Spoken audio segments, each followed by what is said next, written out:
We reside in a quiet dead-end street just beyond Charlotte, the sort of community where mailboxes are uniform and the homeowners association bulletin overflows with excessive enthusiasm.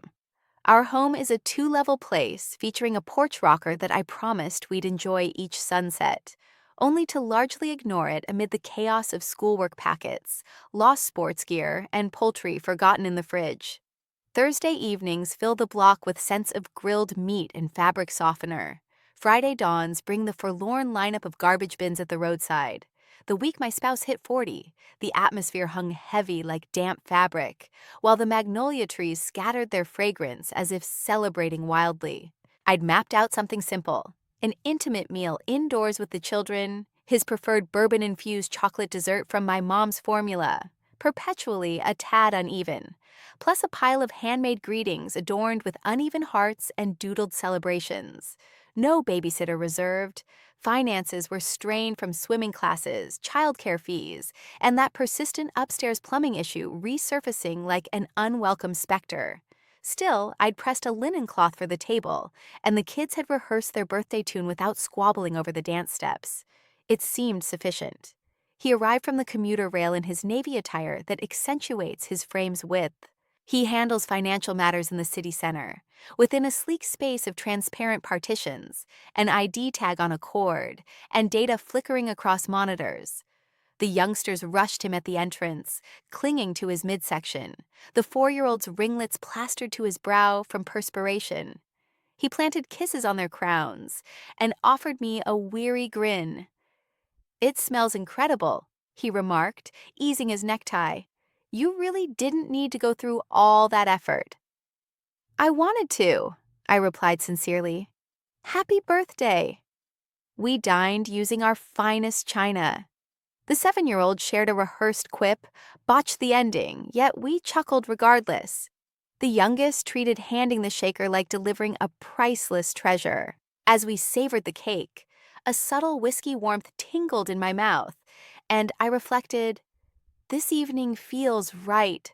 Nothing extravagant, no social media polish, just genuine moments. Post-bedtime came the usual rituals.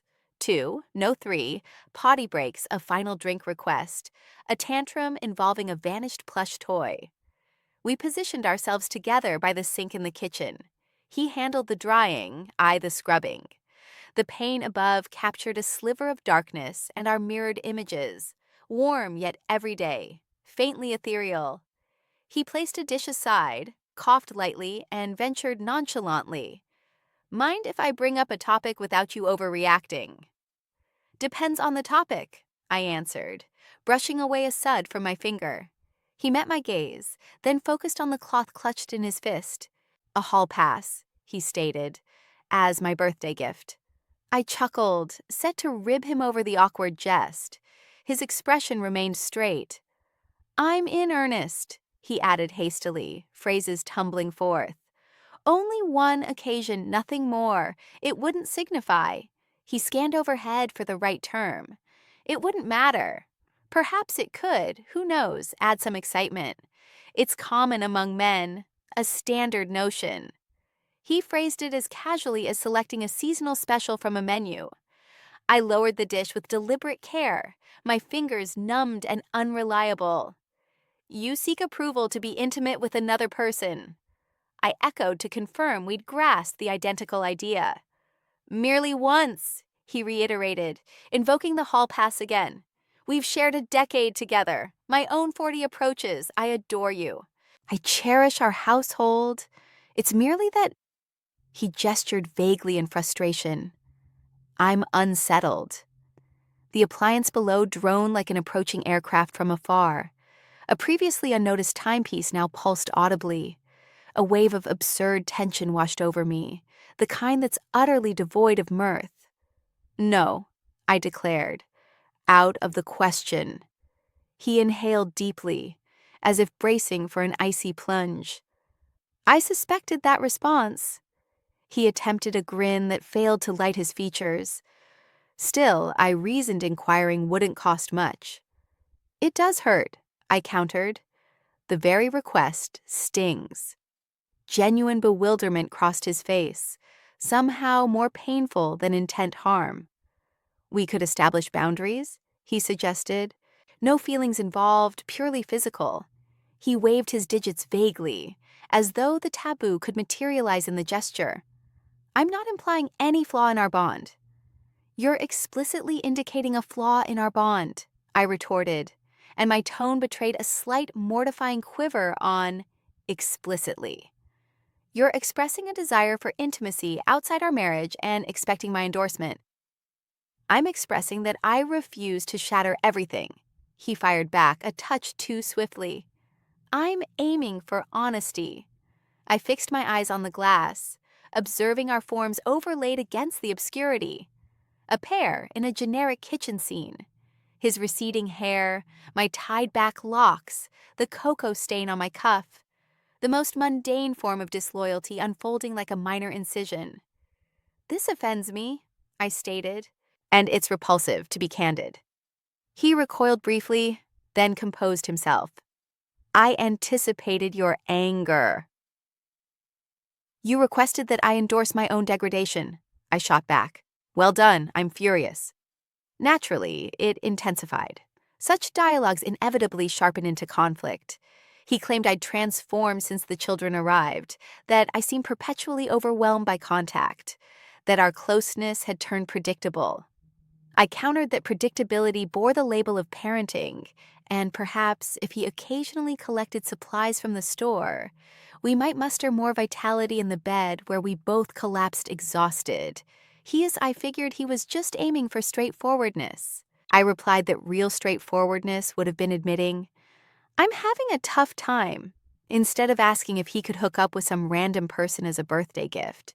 It wrapped up like it always does, with me sobbing in the utility room, perched on the washing machine since the fan there blasts loud enough to drown out everything. He appeared in the entrance, leaning his palm against the door jamb. Sorry, he murmured. Stupid notion. Midlife funk messing with my head. Pretend I never mentioned it. I held back from pointing out it was already out there. I held back from admitting I couldn't erase the knowledge that he desired this. I just dipped my head in a gesture of truce. He tossed and turned through the night. I sensed it on the mattress, the way it relayed his unease like a coded message. Around 2 a.m., I slipped down to the kitchen for a glass of water, pressing my hand to the chilly countertop, attuned to the subtle buzz of the home, the fridge humming, the air conditioning whirring, the faint stirrings of daily existence. I attempted to envision his fantasy encounter, but it wouldn't stay in the realm of fantasy. My thoughts lined up images of familiar women, playgroup moms from the school pickup, the coffee shop worker who sketches foam art leaves on my latte, my closest pal Claire, who dropped in that afternoon bearing dessert and a quip about joining the senior league. I shoved the idea away with such force that my jaw throbbed. Come morning, he said sorry once more. He handled the morning school run, returned bearing chilled lattes, brushed a kiss to my forehead. He explained it was meant as humor that fell flat, that turning 40 had sparked some anxiety, that a silly piece on spicing up routines had lodged in his thoughts. That's not me, he insisted, locking gazes with me. I desperately wanted to trust him. Trusting felt simpler than overhauling our routine. So I murmured, fine, a word that could signal absolution or mere weariness. Over the next couple of days, we skirted the tender area like avoiding a fresh contusion. He led the children on cycling outings. I tackled the entryway storage in an impulsive declutter, hauling donations to the charity shop thrice. We got the overdue books back to the library promptly. I whipped up breakfast pastries. The everyday rhythm persisted, and I allowed it to sweep me along like a gentle current. On the actual day of his birthday, the little ones and I strung up a handmade streamer over the threshold. Happy 40 in rounded script, the final digit dotted with festive specks. Claire arrived around 6 carrying a pastry carton and a wax question mark for the cake. Claire's been my ride or die since college welcome week. A pair of young women in matching canvas shoes teamed up for a mixer game, thanks to surnames that alphabetized us together. She recalls my go-to brew, my elementary school instructor's moniker, the idiotic remark I uttered at our prenup dinner that still causes me to cringe. We've witnessed one another's lows and highs, dull spells and financial scrapes. In the chaos of my cooking space, she enveloped me in an embrace, breathed, holding up all right, in our confidential buddy rhythm. I gripped her fingers, letting the pressure convey volumes, and replied, "I will." The night carried a near-tender vibe. Post-dessert, Claire cleared the dishes as I ushered the kids upstairs for bedtime routines. She ribbed him about hitting the big 4-0.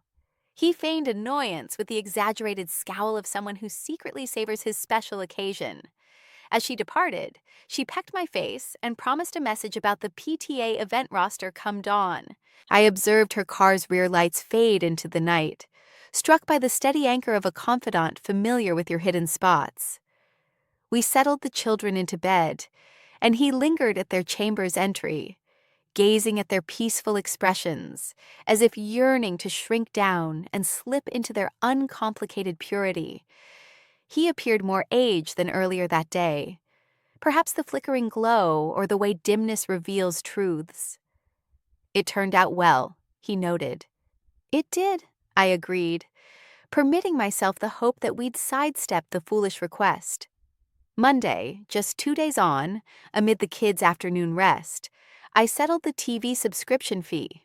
The residence enveloped in that delicate quiet you hesitate to disturb. That's when it caught my eye. An outstanding transaction on the credit line from the downtown Marriott. That spot with the transparent lifts that leave you dizzy. From 2 evenings prior, a sum that parched my throat. I convinced myself it was an error, perhaps a duplicate from a business meal, a deposit for a no-show gathering, anything routine. I reviewed the account details once more, then scanned his inbox. A habit we've shared for ages during commutes or bedtime battles with the young ones. The query field pulsed expectantly. I entered Marriott.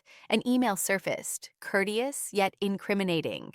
Booking verified, single evening, king bed, his full name, his private account, the arrival matching 2 days post-celebration. The message had been rerouted to a different recipient. My gut identified it prior to my vision. "Claire." Briefly, my form lost its basic functions. I prompted myself to draw breath. The pointer lingered above the expand icon for the chain. Upon selecting, reality funneled into a slender, glaring passage. "You positive." From her, on his birthday evening, via mobile. No caps. That emoji I'd spot instantly. "Sweet in my booking." Usual scheme. From him. "All right. When?" From her. A brief cascade of arrangements. The sort of harmless, those insidious words you whisper to nudge yourself straight into disaster. I rose too abruptly, and the room swayed just a bit. The dishwasher chugged away in the background. I'd filled it up about an hour earlier. That steady drone swelled into a thunderous buzz. Leaning over the sink, palms pressed against the edge, I gazed out at the lawn as though the blades might whisper that it was all a lie. A squirrel scampered in its typical frenzied way along the railing. In the distance, a leaf blower assaulted the breeze. Grabbing my cell, I sank to the tile beside the cupboard where the little ones ducked during our hide-and-seek games. I scrolled through the messages once more, hoping another glance would expose it as some cruel joke, a fabricated video trick, or maybe just exhaustion playing mind games. The screen faded in my trembling grip.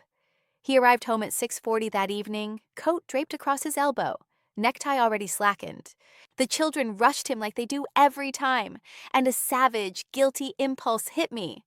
I wanted to shove him away from them, keep those fingers from brushing their skin. I despised that urge. I despised him for planting it there. "Hey," he ventured, cautious as he scanned my expression in an instant. He's sharp at decoding displays, data, atmospheres. I'm no different. He eased his briefcase onto the floor. "What's the matter?" I lifted the phone. "Why reserve a room at a hotel for Saturday evening?" I demanded, my tone even like the surface of ice ready to crack. "And why send the receipt to Claire?" He froze completely. My spouse is a natural conversationalist. Chatter is his trade, and this hush hit like a blackout. "It's not," he started, then faltered. "It's not like that at all. What do you imagine it is?" I shot back. Because it seems you sought my okay to stray, I refused. And you went ahead regardless, with my closest confidant. We just... He gestured vaguely, searching, but the right term evaded him in our tongue. I arranged the booking as an experiment, to gauge the sensation. I didn't. Don't, I cut in, and my inflection must have jolted him, for he recoiled like a pup, discovering the shock in the barrier. Don't demean me by labeling it a mental exercise. Why share it with Claire? His features twisted and relaxed, like blinds whipping in the gale. He gulped. We'd exchanged messages, he admitted. He avoided my gaze. It was idiotic. I was idiotic. I was. Did you sleep with her? I pressed, and everything narrowed to his reply. He dipped his chin almost imperceptibly. Once, he murmured, as if rarity might soften the blow. It signified zilch. I dropped into a chair before my legs buckled. The washer droned on, steadfast and unaware. From the upper level, the kids shouted, "Mom, dessert time!" And I pivoted toward the noise as though submerged, where sounds warp and bend. He edged closer. "Please," he pleaded. "Let's leave," I said.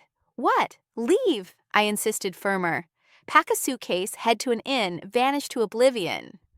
I don't mind, but clear out of here immediately before I utter words that scar our family forever. He pulled that disarming routine, the one where he believes charisma mends everything. Lowering his pitch, hands spread wide. "We need to discuss this. We'll converse once I can hold myself together," I replied, astonished by the calm in my delivery. "Not tonight." He lingered a moment, lips parting and sealing around unspoken phrases. Then he inclined his head, resigning to the ruling.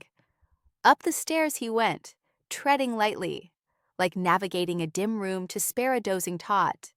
I tracked the sounds, cabinets sliding shut, the duffel's fastener rasping, the subdued rustle of belongings crammed away.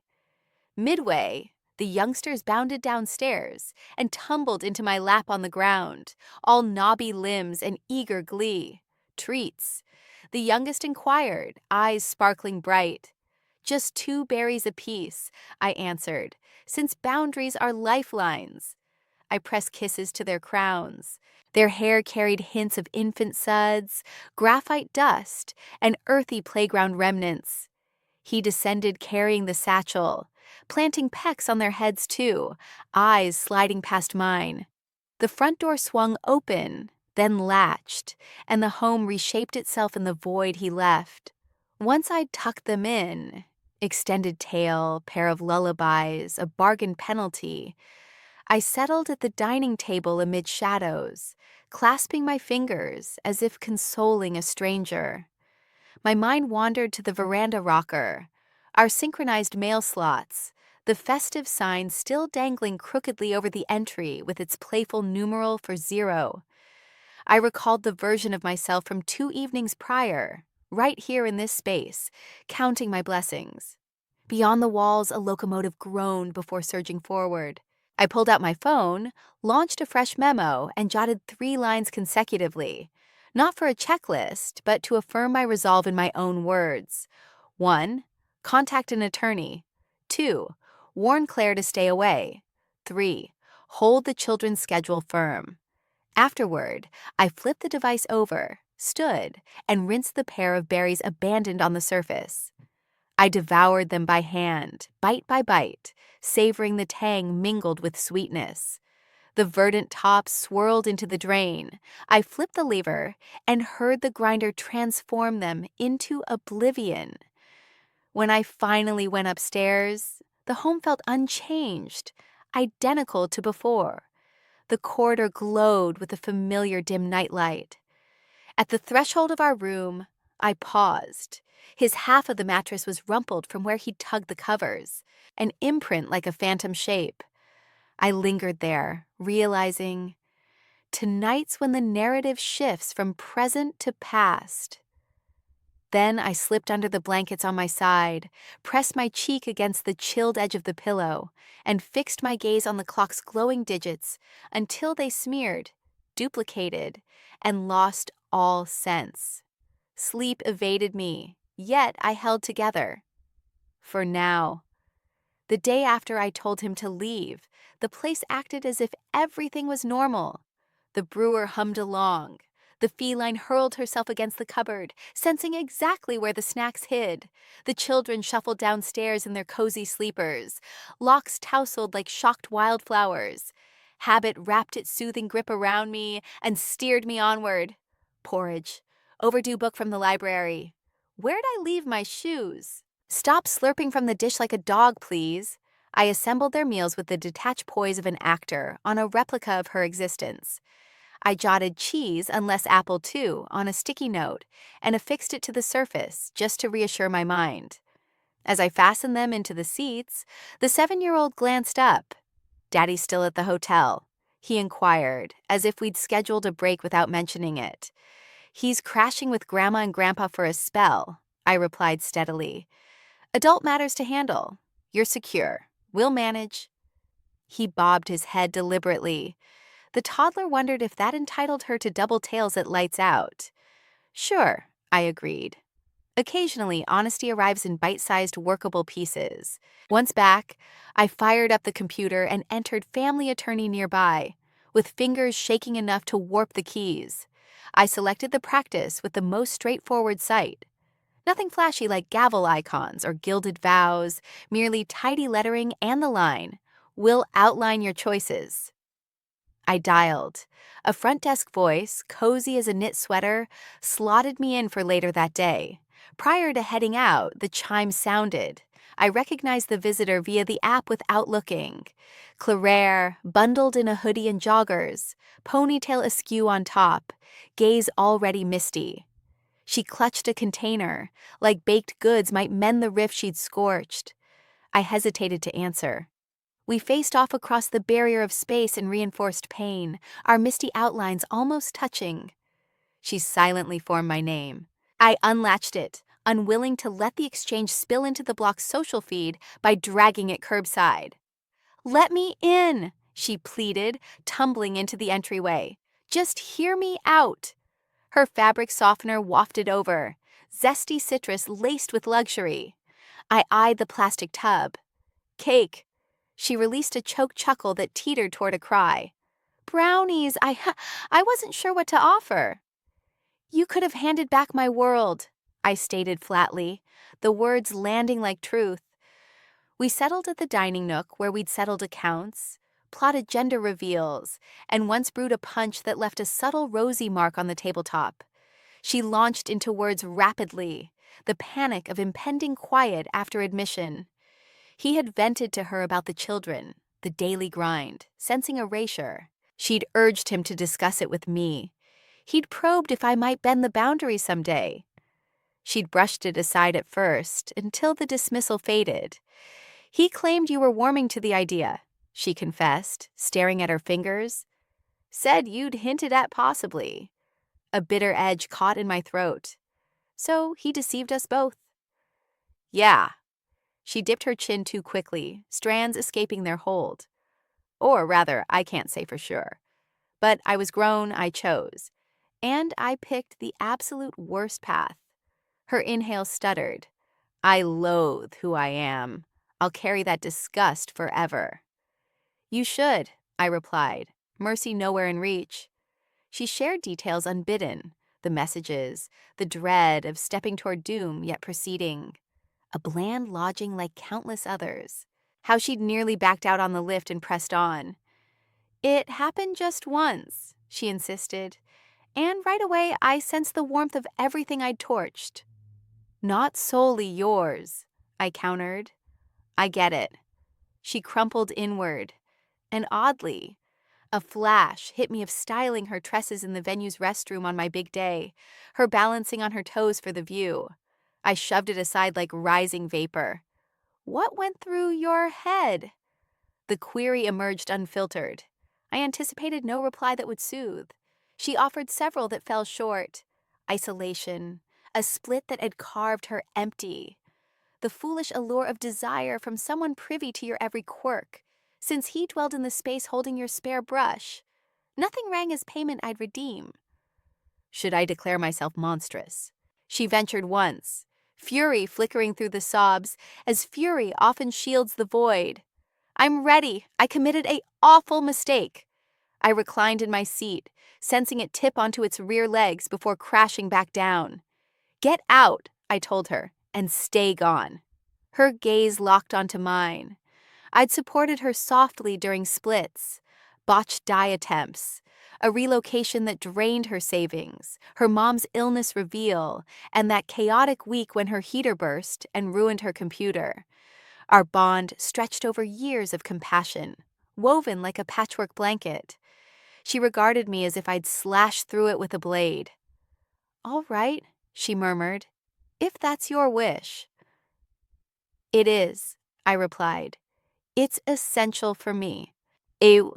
She placed the plastic container on the surface, then, catching the ridiculousness of it, snatched it up again, clutching it protectively against her side. I'm truly sorry, she repeated, the phrase now threadbare, polished smooth from overuse. She headed toward the exit. Pausing at the doorway, she pivoted. If ever... The thought trailed off unfinished. She lacked a term for the reality awaiting beyond this moment. So did I. Once she departed, the home seemed to sigh in relief. I covered my face with my palms until spots of light danced in the darkness. By 2 p.m., I headed to the attorney's firm. The heavens held that faded North Carolina sky tone, worn thin from endless washings. The practice occupied the upper level of a sturdy brick structure, cohabited by an accountant and a fitness class space, with neutral flooring and mounted paintings of vessels at sea. The attorney matched my years, sporting tidy locks and a soothing tone. She requested the details. I delivered them in clear segments, composed and plain, similar to reciting ailments to a caregiver. No flinch or intake of breath from her, just diligent scribbles. Choices are available, she noted. We could pursue formal separation, initiate evidence gathering, seek interim rulings on parenting and finances. No pressure to settle it all now. I exhaled deeply. She broke down the equations of my existence like an educator sketching on a board. Wage gaps, marital duration, local parenting standards, probable short-term alimony based on precedent, kid maintenance formulas, the terminology of dissolution outlined neatly in lists. She never downplayed my hurt. Instead, she shaped it into strategy. Record it all, she advised kindly. Archive messages and chats, maintain a record of interactions, stick to facts, avoid drawn-out heartfelt discussions via digital means, center on the little ones. I agreed, jotting document log at the top of a fresh journal, emphasizing it with a double line. Returning to the vehicle, my grip trembled so fiercely I paused there, knuckles white on the wheel, brow resting against the supple upholstery. It wasn't sorrow precisely, more like the tremor following a detour onto an unplanned path, discovering solid earth beneath you nonetheless. That evening, he messaged inquiring about video calling the children. Absolutely, I responded. He connected, and their cheerful expressions lit up the display, missing teeth, dairy smears on lips, as they chattered about the quiz on words and how the adjacent pet had devoured a garment. When they dashed off to fetch the item for demonstration, he queried if we might converse soon. Tomorrow, I stated. I've consulted an attorney. His eyelids fluttered once, twice, the sole signal I could always decipher. Understood, he murmured gently. Understood. My rest came in bursts. Each awakening, the resonance echoed oddly in the shadows, as though it had subtly shifted overnight. As light broke, I set out jogging. No itinerary in mind, shoes tied by habit alone, the loop curving onto pavement that guided me by flowering trees and waste containers, past a youngster practicing wobbly rides on his training wheels. The atmosphere hung moist, mild like a reassuring touch at my spine. The exertion stung beneficially. Chest heaving, limbs settling into a cadence detached from my mind. Back home, I handled a pair of work replies, laundered some linens, tossed the youngest plush animal into the machine after its plunge into the lavatory sparked her tears. Everyday chores intertwined with legal matters across the hours. I created a dossier on the workspace, marked divorce in bold ink, and slipped in bills and account duplicates. I phoned my folks, followed by his. Mom wept softly. Dad vowed to mind the young ones come Saturday, granting me space to recover. His mom attempted to apportion fault as if it were appetizers at a gathering. With all due respect, I countered, this isn't communal fare, and disconnected. He arrived around 6:30 p.m., bearing a sack of the children's preferred dairy treats and a trio of green fruits, as if remorse could carry a tangible feel. He lingered in the entryway, hesitant to venture further into the lounge, wary of triggering some unseen trigger. "I'll wait outside until they're set," he offered, glancing past me at the wall photo of us. Shoreline Getaway 2019, all sun-kissed marks and grins. Since the lodging messages surfaced, he hadn't truly met my eyes, fearing perhaps that full gaze would pull us under. "You can assist with washing up," I suggested, for the truth remained. We shared parenting duties, and the kids skidded like young sea mammals on the slick floors each night. Surprise crossed his features, yielding to appreciation, then regret for feeling thankful over mere suds in a toy vessel. We navigated the space clumsily, cautious like survivors of a tremor, mindful that fixtures might yet tumble. He kept his tone, be tender, his movements deliberate. He kept his distance, avoiding any contact. Once we'd settled on pajamas and the child insisted on socks beneath them, all right, add the socks to the ensemble. In his calm, deep voice, he read a couple of stories, the kind that conjured visions of him voicing audiobooks in an alternate existence. From the threshold, I observed his fingers flipping through the pages, and sorrow groaned inside me like an old hinge. With the children settled, we headed to the kitchen as if it were safe territory. He rested against the countertop, hands pressed down. "I'm sorry," he murmured, the sincerity evident in how a guy expresses regret when every possible path for it has burned away. "Truly, I'm sorry." "I get it," I replied. "It's no quick fix," he acknowledged with a nod. "I've scheduled a counselor," he added. "Perhaps it's overdue or misses the mark, but I must examine my path to this point." "Fine," I responded. It wasn't up to me to cheer him on. He inquired about the attorney's advice. I outlined the basics, interim custody arrangements, monetary revelations I'd be submitting. He shut his eyes briefly, as if steeling against a surge. "I don't wish to battle you," he stated. "I aim to act responsibly for the children." "Then do so," I countered. "Arrive promptly, clear-headed, engaged, and never force me into deciding between safeguarding them and treating you justly." He agreed.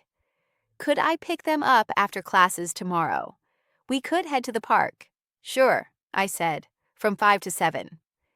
He eyed the timepiece, then the magnetic board listing meal plans and soccer sessions for the week. "I'll message when I'm heading out." As he departed, the porch lamp stretched his silhouette far over the lawn. I lingered by the door, gripping the frame still heated from the sun, recalling countless mornings I'd seen him off to the office, workouts, or outings with pals. Departing feels straightforward until it doesn't.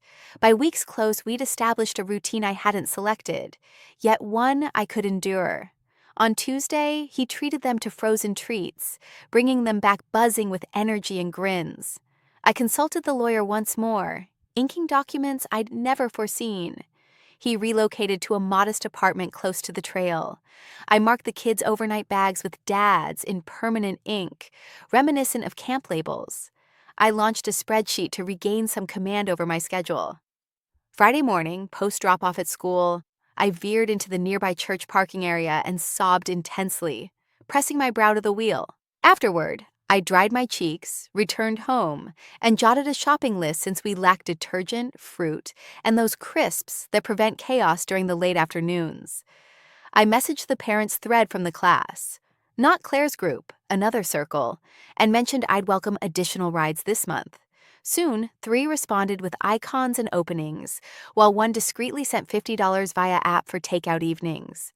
Sunday brought my folks with a slow-cooked beef dish, nourishing us until the little ones grew drowsy, content, and pliant.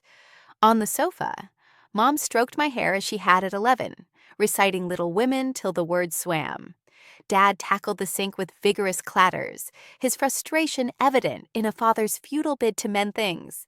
He patted dry, placed his palms on my back.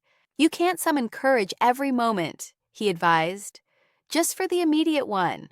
That evening, amid the home's hush, I perched at the table with the separation file splayed, surrounded by the children's drawings like a vibrant flood. I drafted fresh promises, modest ones, akin to pebbles carried close. Rest well, hydrate, reply solely to essentials. Avoid peering at others' images. Accept aid when extended. Decline when instinct urges. Chuckle at the feline antics. Splurge on quality brew. I rose, brewed some tea, and carried it to the veranda seat we'd vowed to enjoy nightly. The timber chilled against my legs through the fabric. A moth battered the bulb, then retreated, wiser. Nearby, a neighbor scraped a grill tool over grate. Existence persists unaltered, yet utterly transformed. I swayed, drank, attuned to the night's rhythm. A distant locomotive rumbled, the seat groaned. My spirit echoed it, easing hinges, creating space. Within, on the surface, my journal remained ajar as I'd set it. At the start, "Tomorrow contact the go-between." Below, "Bear in mind, this won't erase you." The sheets fluttered as the cooler hummed. I let it all sit, as though the dwelling itself might absorb the words. The initial weeks post-submission blurred into errands and sorrow. Parting isn't a single blow. It's countless tiny, sharp fragments. The shared funds now read as a waiting action. The postbox brimmed with mail addressed to each separately, but never together. Even the cups in the washer seemed unfamiliar neighbors. The talks unfolded in an office at a city legal office, featuring tacky decor. One artwork depicted waves, alongside a tissue carton nobody dared approach initially. We found a spacious round table that allowed some space between us. He positioned himself opposite me, his tie slightly askew, gaze locked on a point just beyond my left shoulder. The mediator, a calm woman clutching a notepad, outlined the process. We'd tackle issues sequentially: child custody, money matters, assets. Courtesy guided our words as the kids' well-being hovered unseen amid us, delicate as fine china.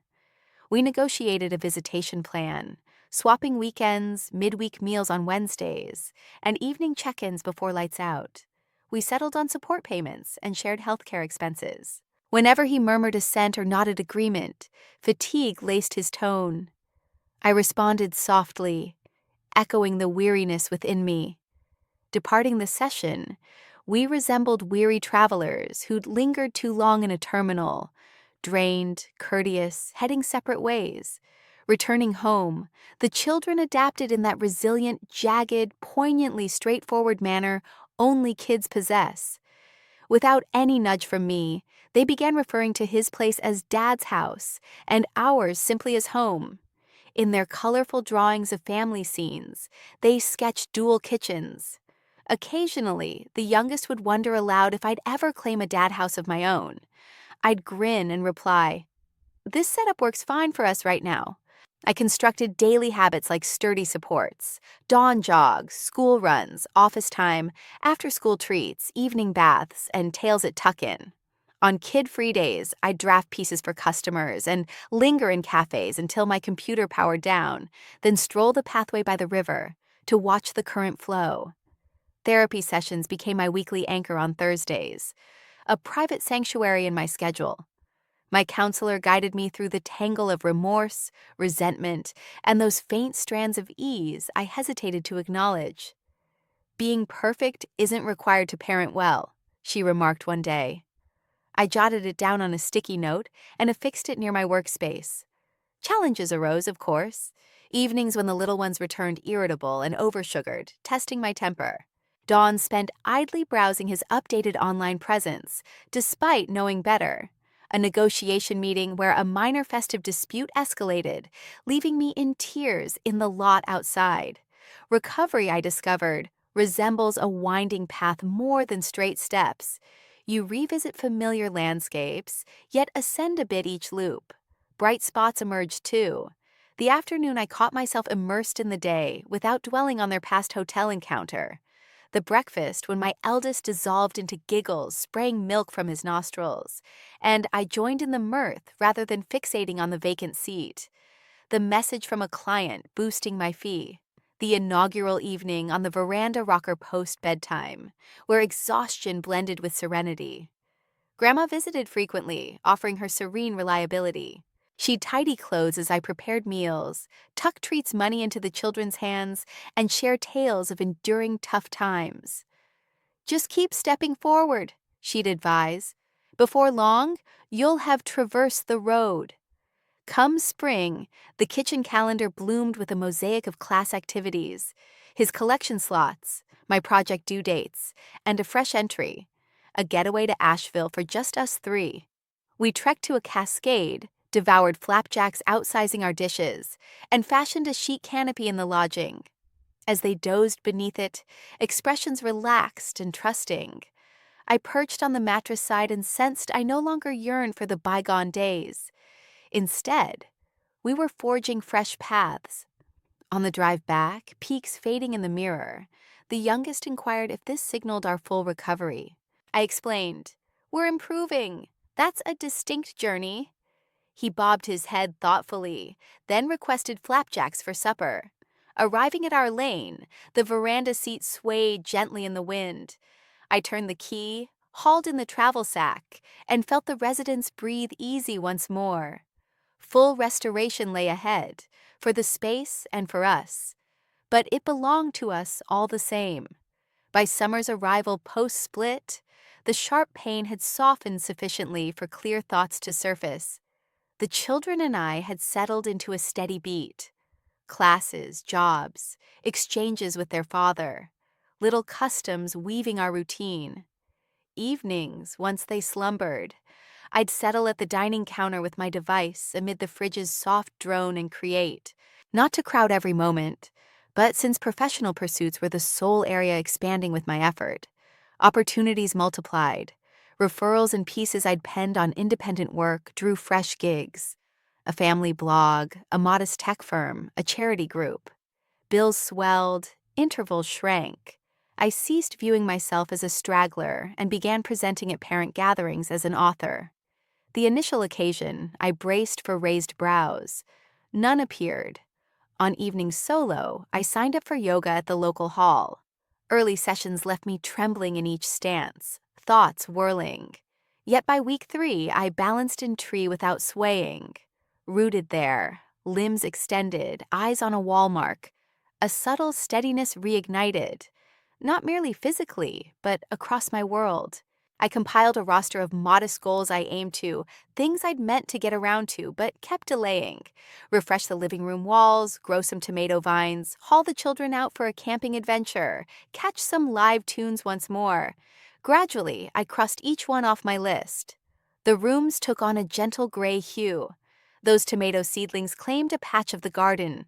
The little ones dozed beneath the night sky at a nearby state park, faces smeared with marshmallow goo. On a weekend without the kids, I headed to a jazz spot alongside a couple of gals from yoga, vibrations rumbling through my chest, and giggled nonstop till my face ached. Sessions with my counselor made a difference as well. Session by session, we delved into yet another layer. My knee-jerk urge to say sorry for every little thing. The embarrassment that surged whenever folks extended a hand. The routine of shoving my needs to the bottom of the pile. "You're beyond mere endurance now," she remarked one midweek afternoon. "You're constructing something new." I jotted that down in my journal. Constructing, co-parenting started smoothing out too. He arrived for his visitation slots pretty much punctually. The children began sharing tales from Dad's place, minus any strain. At handoffs, we'd sometimes swap just a handful of practical details. Occasionally, he'd murmur a soft appreciation when I passed along spare outfits or paperwork for school. It fell short of absolution, yet it worked. Come fall, as foliage lining the pathway burst into crimson and amber, I noticed entire days slipping by without reliving that fateful evening at the inn. My thoughts turned instead to a getaway along the shoreline, a larger deal with a publication and in savings buffer that at last covered 3 months' worth of costs. I snagged a used bicycle and pedaled alongside the kids on lazy Sunday outings. We stumbled upon a local spot offering baking workshops for youngsters. And each Thursday, they'd return dusted in flour, beaming over their homemade breads like treasures. One dusk, as I rocked on the veranda glider while they romped outside, I fired up my computer and submitted for a literary residency in New York, something I dismissed as out of reach for serious authors. I included samples, clicked submit, and lingered there with the laptop's light warming my lap, sensing not fraud, but forward motion. The home remained that modest dwelling. The glider still groaned softly. Yet the atmosphere encircling me had shifted. No longer void or anticipatory, but open. Room to create, room to mend, room to shape my future self. The message arrived on a drizzly Tuesday amid scrubbing nut butter smudges from the refrigerator door. The header read, "Fellowship Award? Congratulations." At first I figured it junk mail. Then I clicked through and sank onto the tile, sponge dripping in my grip. I'd earned the spot in that New York program. 30 days of compensated focus for my personal manuscript, complete with guidance and a modest stipend. School was in session for the kids. The feline dozed atop a heap of wash. There I huddled, legs drawn close, chuckling and weeping into my cuff. This went beyond a credential. It was validation from beyond my tight-knit world. We recognize you. We trust in you. The arrangements proved tricky. I lined up support from my folks for childcare, synced with their father on prolonged stays, gathered my pads and device. At the depot, Grandma slipped a $20 bill into my hand, echoing gestures from long ago. "Treat yourself to a treat," she urged. November in New York carried scents of toasted almonds and damp pavement. The program assigned me a workstation in an airy attic studio, broad panes letting in light, steam pipes murmuring like a companion. Nearby sat fellow creators, verse makers, reporters, storytellers, each absorbed in their pursuits. That initial dawn, I settled in, launched a fresh file, and typed Chapter 1, The Unraveling of a Union and the Discovery of Existence. The prose flowed deliberately but consistently. By month's close, I drafted 50 pages. Back home, the children greeted me at the platform with a handmade banner proclaiming "Mom's Home" in sparkling adhesive. My eldest leaned in and breathed, "Did you finish the story?" I replied, "I got going." His smile suggested it sufficed. Opportunities expanded afterward. The residency sparked fresh assignments, followed by talks on independent work and bouncing back. I launched a virtual course for fellow caregivers, aiming to craft writing paths remotely. My earnings eclipsed our combined past total with my ex. After years, I moved past covering costs to actually stashing away funds. Even our shared parenting dynamic evolved. He stayed in his flat, tied to his financial role, but the edge between us softened. Exchanges stuck to messages on logistics and assignments, though at one recital, he bent close and noted softly, "You're handling them well." I acknowledged it. No regrets voiced, but a hint of decency, which I accepted. On a quiet Friday evening, kids tucked in, I perched on the glider with herbal brew and scanned the residency drafts. The draft lay incomplete, yet tangible. A form was emerging. Not vengeance, but endurance. Mine, ours. I reflected on the figure who'd once occupied this spot, dazed by deceit, tallying debts and routines. Unaware she'd arrive in there, more composed, more resilient, crafting a world from her own narrative. I longed to return and whisper to her, "Hang in there, things improve, you improve." A gentle wind stirred the sheets, fluttering them softly like wings. I pressed them flat with my hand and inhaled the crisp evening breeze. For the first time, what lay ahead didn't seem like a burden to dread or simply withstand. It seemed like a path I was already treading, one intentional stride at a time. When the manuscript finally wrapped up, 2 whole years had elapsed since that evening in the kitchen when he requested his time away. Early on, I'd tracked days by the divide of before and after. Now that moment lingered in the rear view, like a distant marker visible on the horizon, no longer guiding my route. The children had shot up, limbs slender as young trees, tones deepening. They referred to our home as just that, without hesitation. They still slipped under my covers on lazy Saturday dawns, feet chilled in toast-shedding bits. They'd found their groove with their father as well. Midweek meals on Wednesdays, alternating weekends at his spot by the Greenway. They quit wondering about reuniting as a unit and began sharing tales of school experiments and private laughs from his place. That marked its unique form of mending. My career had evolved into my true purpose. The award opened doors to a publishing contract. The volume sparked invites to address gatherings at events and local hubs. I'd stand before crowds of unfamiliar faces and declare, "You're not cast as the antagonist in another's tale," and observe their expressions shift, as though sunlight had pierced through. Occasionally, I'd spot a lady in the middle seats, fingers to her lips, and reflect, "I recognize that look. I embodied it once." Back at the house, the veranda rocker had turned into our evening custom. We'd linger there post-meal, the little ones tackling assignments inside, me sipping herbal infusion. Now and then, Grandma would drop by, as reliable as ever, arriving with stew and calendar birds. She'd tap my leg and quip, "Seatbelt from routine," sparking shared chuckles. The words had morphed into our code for security, for being secured and all right. He and I ultimately met at a serene cafe and inked the closing documents. No theatrics, no banging exits, merely two individuals concluding a segment they'd vowed would last forever.